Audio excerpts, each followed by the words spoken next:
You're sitting at your kitchen table at 10:30 p.m., looking at a spreadsheet, or maybe just the banking app on your phone, and you feel that familiar weight in your chest. You see the grocery bill that's 40% higher than it was 3 years ago, the insurance premium that jumped for no reason, and the looming mortgage. Then you look at your neighbor's driveway. You see the lifted F-150, the matching his and hers Range Rovers, and the photos of their impromptu trip to Tulum on Instagram. And you think, I'm doing something wrong. How is everyone else winning while I'm just trying to stay level? Here's the thing that nobody in the algorithm wants to tell you. You aren't doing it wrong. In fact, if you feel a little bored by your finances, there is a very high probability that you are actually winning a game that your successful neighbors are quietly losing. We live in a culture that has replaced wealth with the performance of wealth, and the ticket price for that performance is usually someone's entire financial future. My name is Zen. I'm not a financial advisor. I'm just a guy who likes math and spends way too much time reverse engineering the collective illusion of the American middle class. Today, we're going to look at the signs that you're actually doing better than you think. We're going to ignore the loudness tax of social media and look at the actual data. Because once you understand how your coworkers actually afford their lives, the whole world starts looking different. Sign 1. Your driveway is Boreangulets. Start with the most visible tell, the driveway. Drive through any suburban cul-de-sac, and you'll see what looks like a repossession lot with better landscaping. The average new car payment in America just hit $772 a month. 1 in 5 new car buyers is now locked into a monthly payment of $1,000 or more. If you're driving a Highlander with faded paint or a paid-off Camry that you've had since the Obama administration, you might feel like you're behind. But let's run the math they don't want you to do. If you take that $772 average car payment and, instead of giving it to a dealership, you invest it in a total market index fund from age 25 to 65, you end up with over $6 million. That is the exact dollar amount difference between the coworker leasing the BMW and the quiet one driving the 2019 Camry. Your neighbor isn't crushing it. They are likely on a negative equity treadmill. Over 20% of new car loans in 2025 were 84 months long, and the average trade-in has $7,200 of negative equity. They aren't upgrading. They're just rolling old debt into a new 7-year loan so the dealer can keep their monthly payment the same. If your car is paid off, or if your transportation costs are actually 10% of your gross income instead of the 35% that's becoming the new normal, you are mathematically elite. You aren't too broke for the Raptor. You're too smart to finance a metal box that sits in a driveway 18 hours a day. Sign 2. You don't have a produce loan. This sounds like a joke, but it's the darkest red flag on the list. We've reached a point where by now, pay later, BNPL services like Klarna and Afterpay aren't just for impulse buys anymore. In 2025, 25% of BNPL users were using those apps to buy groceries. For Gen Z, that number is 38%. When you see a neighbor's Target cart getting checked out in 4 payments of $40, you are watching financial distress in real time. Groceries are short-term consumables. If you have to split the cost of an apple into 4 installments, your cash flow isn't just tight, it's hemorrhaging. If you pay for your groceries, your gas, and your Tuesday night burrito with actual cash or a credit card that you pay off in full every single month, you are doing better than roughly half of the country. 47% of credit card holders now carry a balance month to month. If you are part of the boring group that has never carried a balance, you're following the playbook of 75% of American millionaires. You're not using debt to bridge the gap to next Friday. You're actually living your life on your own terms. Sign 3. You've embraced the lazy method. There is a loudness tax on financial insecurity. The person at the block party narrating their success usually brings up their hot stock tip, their crypto that's about to moon, or how their buddy is printing money with options. If your strategy is so boring that it makes people's eyes glaze over at dinner parties, you're probably winning. The largest study of American millionaires found that 0 of them cited single stock picking as a major factor in their wealth. Instead, 75% credited consistent, boring index investing. If you've opened a brokerage account at a place like Vanguard or Fidelity and you're just buying a total stock market index fund with an expense ratio of 0.03%, you are outperforming the pros. In 2024, 65% of professional fund managers, people with PhDs and Bloomberg terminals, underperformed the S&P 500.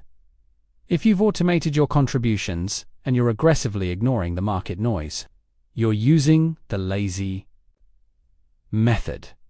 You're paying $3 a year in fees for every $10,000 invested, while your sophisticated coworker is likely paying a 1% advisor fee and another 1% in fund fees. Over 30 years, that 1% fee difference alone can siphon off $2 million of wealth from a $1 million portfolio. If your strategy is simple, cheap, and automated, you are doing better than the people trying to be clever. Sign for you. Enter Henry in a HemCMA and SEO.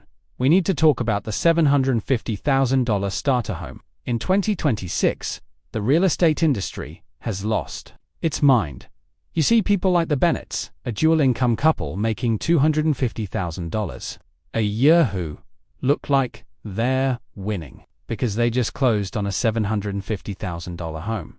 But here's the math behind the front door. After mortgage, taxes, insurance, and maintenance, they are paying roughly $6,000 to $7,000 a month just to exist in that house. Add in daycare, car payments, and student loans, and they are $3,000 in the red every single month. They are sitting in the Target parking lot for 11 minutes before going in because they're terrified of spending money. These are the Henry's high earners, not rich yet. And for many, the rich part never arrives because the house is eating them alive. 40% of people earning over $300,000 a year report living paycheck to paycheck. If you decided to stay in your too small house, or if you're renting and investing the difference into a total market index fund, you might be building more wealth than the person in the McMansion.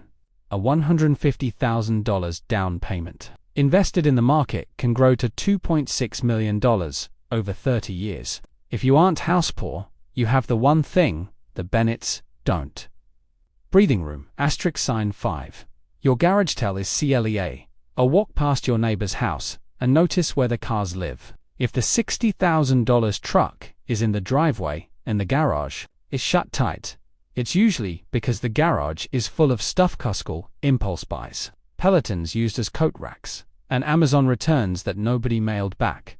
This is a confession. It means they value the stuff more than the $60,000 asset they're financing to show off in the driveway. It's a sign of a spending prescription where the neighborhood owns you. If your garage actually holds your cars, or better yet, if you don't feel the need to fill every square foot of your home with Wayfair orders on Klarna, you're winning. The psychological war. The median new home has ballooned from 1,500 square feet in the 70s to over 2,200 today. But purpose and living space has almost doubled.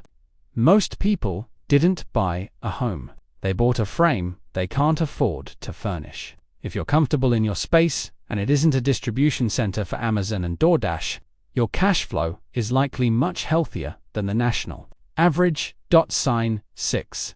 You've cured your money dysmorphia. Social media has created a distorted view of reality called money dysmorphia. 43% of Gen Z and 41% of millennials report it comparing their real bank account to everyone else's curated highlight reel. When you see a coworker's photos from Aspen or their designer haul videos, remember the ugly truth. 60% of Coachella ticket buyers in 2025 financed their tickets with Klarna. They are literally paying for a festival in September that happened in April. If you can look at those photos and realize that looking wealthy and being wealthy are often inversely correlated, you're ahead of the curve. Real money whispers. Fake money screams. The wealthiest consumers often prefer quiet, subtle branding, while those spending the highest percentage of their income on luxury buy the loudest, most branded versions. If you don't feel the need to wear a costume of the upper middle class to feel successful, you've already won the hardest part of the game. Sign 7. You have an inflection point. PL and most people quit their financial plan right around year 5 because they've been scraping money together and they still don't feel rich. But if you are consistently adding even small amounts to your investments, you are approaching the inflection point. Take Venus, a marketing coordinator making $58,000. She starts with $10,000 in ads, $400 a month. By year 5, she has $44,000 and feels like quitting. But by year 10, she hits $112,000, and for the first time, her portfolio earns more in interest than she contributed in cash. If you are just showing up every payday and automating that boring transfer, you are building a snowball that eventually does more work than you do. 1/3 of American millionaires never earned $100,000 in a single year.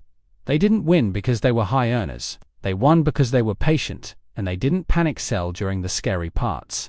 So, take a second and look at your life through a different lens. If you have a $1,000 emergency fund, you're doing better than 59% of Americans. If you have zero credit card debt, you're ahead of almost half the country. If you're driving a paid-off car and living in a house that doesn't make you want to cry on a Sunday night, you are functionally wealthier than many people earning $300,000 a year. Wealth is what you don't see. It's the peace of mind of not needing a hardship withdrawal to cover December. It's the lazy method quietly compounding in the background while everyone else is outperforming themselves into a cardiac event. The people you should be watching aren't the ones with the matching Range Rovers. They're the ones who look boring from the outside because they're busy being free on the inside. Keep being boring. The math is on your side. My name is Zen. If this breakdown helped you see through the illusion, hit the like button and subscribe. We're going to keep reverse engineering the math of wealth until it's as simple as it should have been all along. I'll see you in the next one.